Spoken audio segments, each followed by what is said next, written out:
तो देखिए दोस्तों, आज की इस वीडियो में मैं जिस टॉपिक पर बात करने वाला हूं, हालांकि मैंने कोशिश काफ़ी की है 2 दिन के अंदर कि जितना हो सके लिख लाख के जो है ये चीज़ें आपको जो है बोल दी जाए, पर फिर मैंने देखा कि पोस्ट भी जो है बहुत लंबा हो जा रहा था, उसमें भी 100-200 स्पेलिंग मिस्टेक्स रहती।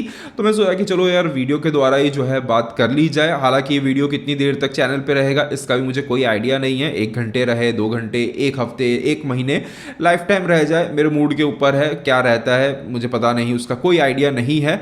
देखिए, वीडियो को बनाने का इंटेंशन किसी भी तरीके से किसी को भी टारगेट करना नहीं है, ना ही यहाँ पर किसी के भी काम को गलत दिखाना है। आप कृपया करके कमेंट सेक्शन में किसी भी क्रिएटर का नाम मत लिखिएगा। अगर लिखते हो और मेरी नज़र में आ जाता है, मैं तुरंत ही जो है उस कमेंट को डिलीट कर देने वाला हूँ। इस बार जो है मैं इतना काम करने वाला हूँ, माफ़ करिएगा। किसी के भी फ्रीडम ऑफ स्पीच पर जो है मैं रोक नहीं लगाता हूँ, बट हाँ, किसी भी तरीके से मेरा उद्देश्य नहीं है किसी को टारगेट करने का, तो मैं नहीं चाहूँगा कि कमेंट सेक्शन में भी जो है कोई किसी दूसरे क्रिएटर के बारे में बात करे, क्योंकि यहां पर बात किसी के काम की नहीं है, बात मेरे प्रॉब्लम की है कि मैं क्या प्रॉब्लम यहां पर फेस कर रहा हूं। और क्योंकि ये साल की शुरुआत है और मुझे पता है कि साल काफी अभी लंबा बाकी है और ये पूरे साल भर चलने वाला है, और इसका असर जो है धीरे धीरे शायद हो सकता है मुझ पर जो है बढ़ता चला जाए। तो देखिए, जब से मैं काम कर रहा हूं तब से लेकर आज तक कोविड के बाद का जो एक समय आया था, जब बहुत समय तक फिल्में वगैरह रिलीज नहीं हो रही थी और फिर जो है अचानक से फिल्में वगैरह आई, छोटी मोटी फिल्में जो है रिलीज होना स्टार्ट हुई। वो जो एक पर्टिकुलर साल था, 1 से 1.5 साल के अंदर का जो समय था, उसके अंदर छोटी बड़ी जितनी भी फिल्में आई, वो पर्टिकुलर एक ऐसा पीरियड था जहां पर बहुत ही ज़्यादा तादाद में जो है पेड रिव्यूज़ हुए थे। बहुत ही ज़्यादा तादाद में ऐसे ऐसे चिल्लर से चिल्लर फिल्मों के पेड रिव्यूज़ हुए थे कि उन फिल्मों का नाम भी अगर आपको मैं पूछ लूँगा ना, आपको याद नहीं होगा। उन फिल्मों में जो एक्टर्स थे, उन एक्टर्स का भी नाम अगर आप पूछ लूँगा ना, आपको याद नहीं होगा। इस तरीके से जो है उस समय पर पेड रिव्यूज़ हुए थे। अब जो है 2024 में उस लेवल तक नहीं गई, चीज़ें काफ़ी बैलेंस रही, पर अब 2025 में अभी शुरुआत के 2 महीने के अंदर जिस लेवल पर ये चीज़ें मुझे देखने को मिल रही हैं, मुझे पूरा भरोसा है कि वो उस समय के कंपेयर में इस समय पे नहीं तो 15 से 20% ज़्यादा ही होने वाली हैं। अब इसमें देखिए, मैं किसी भी क्रिएटर की कोई गलती नहीं बोलता हूँ, हर किसी का अपना चैनल है, वो अपने चैनल पर क्या करना चाहता है, वो अपने चैनल को किस तरीके से आगे बढ़ाना चाहता है, ये पूरी तरीके से उसका अपना पर्सनल डिसीजन है। और क्यों ये चीजें ज्यादा होंगी, सबसे बड़ा कारण यही है कि काम नहीं रहेगा। 2025 में देखा जाए तो बड़ी फिल्में नहीं है, बड़ी फिल्में नहीं रहेंगी तो वीडियो बनाने के लिए लोगों के पास ज्यादा चीजें भी नहीं रहेंगी, और जब चीजें नहीं रहेंगी तो अपने आप जो है कमाई कम हो जाती है। अब उस कमाई को बैलेंस करने के लिए, क्योंकि हर किसी के अपने खर्चे रहते हैं, तो उस चीज को बैलेंस करने के लिए बाद में इस तरीके के पेड रिव्यूज को जो है करना ही पड़ता है। मैं नहीं करता हूं वो अलग बात है, पर वो नहीं करने का जो मैं भुगतान भुगत रहा हूं वो मैं ही जानता हूं। तो इसलिए मैं इस यहां पर किसी क्रिएटर को बहुत ज्यादा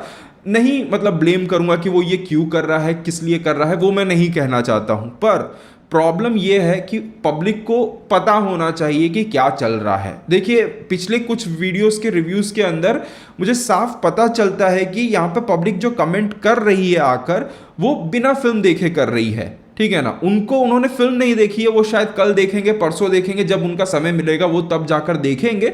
बट क्योंकि एक बहुत बड़ा ग्रुप मिलकर जो है इस पेड कैंपेन का हिस्सा बनता है, और उसके बाद सबके ही रिव्यूज एक ही दिशा में जाते हैं, और उस एक दिशा के अंदर अगर किसी का रिव्यू अलग निकल जाता है तो उसको फिर जो है भुगतना पड़ता है, और वो फिर समझ आ जाता है। मैं ये नहीं बोल रहा हूं कि मैंने अगर किसी फिल्म का पॉजिटिव या नेगेटिव रिव्यू दिया है तो आप उसका विरोध ना करो, ठीक है ना, आप अपने ओपिनियंस ना रखो, ये मैं मना नहीं कर रहा हूं। डेफिनेटली हर किसी को हक है, कमेंट सेक्शन खाली पड़ा है अपना ओपिनियन रखने के लिए, पर बहुत ज्यादा जरूरी है कि आपने फिल्म देख ली हो। फिल्म देखो, आओ इस सीन में ये प्रॉब्लम थी, आपने इस सीन को ऐसा बोला, पर मुझे नहीं लगता है कि ऐसा होना चाहिए था। आपके इस पॉइंट से जो है मैं एग्री नहीं करता हूं, मेरा ये पॉइंट ऑफ व्यू है। उस तरीके से आप आके बोलोगे तो मुझे बहुत खुशी होगी, क्योंकि वो मजा है, वो रिव्यू के अंदर वो मजा है, फिल्म डिस्कस करने में जो है वो अपना एक मजा है। पर अगर आप 50 लोगों ने कुछ रिव्यू दिया है, उसमें से आपके कुछ फेवरेट्स भी हैं, आप उनका रिव्यू देखकर आओगे और सीधा मुझे बोल दोगे कि भाई तू तो गलत कर रहा है, ठीक है ना, तब वो चीज खलती है। अब मैं यहाँ पे आपको ये नहीं बोल रहा हूं कि आप निकलो और ये गैस करने बैठ जाओ कि कौन सा सही रिव्यू है, कौन सा पेड रिव्यू है, वो आप नहीं कर पाओगे गैस, क्योंकि जो लोग आज की डेट में कर रहे हैं उन्होंने महारत हासिल कर ली है। हर कोई एक जो पर्टिकुलर चैनल है, माफ करना भाई, जो भी वाला, टॉलीवुड वाला, बॉलीवुड वाला, जो भी है, उसने कुछ गलती की वो इसलिए पकड़ा जाता है, ठीक है ना। लेकिन बाकी लोग इतने मतलब बेवकूफ़ नहीं है। बेवकूफ़ तो छोड़िए, बहुत ही ब्रिलियंट रिव्यूअर्स हैं वो लोग, मतलब उनका काम बहुत ही अच्छा है। पर उन लोगों ने अब इतनी महारत हासिल कर ली कि आप पकड़ नहीं पाओगे। वो इस तरीके से हैंडल करते हैं चीज़ों को कि वो बहुत ही कॉमन लगने लगेगा। वो मैं बैठा हूँ या फिर हमारे तरह कम्युनिटी के अंदर सबको पता रहता है कि क्या चल रहा है, ठीक है ना। क्योंकि किसी फिल्म का पेड रिव्यू के लेकर मेल आ रहा है तो उसको आ रहा है तो मुझे भी आएगा। लाख सब्सक्राइबर वाले को अगर पेड रिव्यूज के मेल आ रहे हैं तो 7 लाख वाले को तो डेफिनेटली आने वाले हैं, कोई शक ही नहीं होता है। क्योंकि उनको इस सब चीजों से ज्यादा मतलब नहीं होता है। मतलब जो फिल्मों के रिव्यू, पेड रिव्यूज वगैरह होते हैं ना, उनको ये कितने व्यूज, एवरेज व्यूज कितने ज्यादा आ रहे हैं, कितना मतलब आपका इंगेजमेंट है, उससे ज्यादा उन्हें कोई फर्क भी नहीं पड़ता है। उन लोग को तो पेड रिव्यू कराना रहता है और वो चिल्लर से चिल्लर चैनल पर भी जाने के लिए तैयार रहते हैं। तो वो आप गैस करने मत बैठिएगा। यहां पर इस तरीके से चीजें हैंडल होती हैं कि आज जो है ट्रेलर का रिव्यू कर लिया जाएगा। उन्हें पहले से ही ट्रेलर देखते समय उन्हें पता रहता है कि फिल्म जो है कचरा ही निकलने वाली है, तो ट्रेलर का वो लोग रिव्यू कर लेते हैं, अपने सेफ जोन में चले गए, खर्चा पानी निकल गया। अब फिर जब फिल्म का आएगा तो इस तरीके से धो देंगे फिल्म को कि आप शक भी नहीं होगा कि इसने जो है यहां पर कभी इस फिल्म के साथ जुड़ के पैसा लिया था। दूसरा केस चलता है यहां पर कि ट्रेलर रिव्यू के समय ही इस तरीके से दिखा दो कि भाई मैं तो इस फिल्म के पूरे विरोध में हूं, और फिल्म रिलीज होने के बाद फुल पॉजिटिव रिव्यूज, और उसके अंदर भी इस तरीके के पैटर्न के अंदर वो कुछ ऑर्गेनिक चीजें भी डालते हैं जिससे ये पकड़ा नहीं जाएगा। बहुत मतलब जनरल आपके केस में भी हो सकता है कि आपको ट्रेलर पसंद नहीं आया, फिल्म पसंद आ गई, फिल्म पसंद नहीं आया था पर ट्रेलर पसंद आ गया था, तो ये कोई पकड़ने वाली चीज ही नहीं है। तो वो इस जोन में जाकर जो है चीजों को हैंडल किया जाता है जिसे पकड़ पाना बहुत ही मुश्किल है। और अगर पेड रिव्यूज भी नहीं हो रहे हैं तो उसके अंदर दूसरा एक जोन आ जाता है कि पब्लिक को खुश करना है।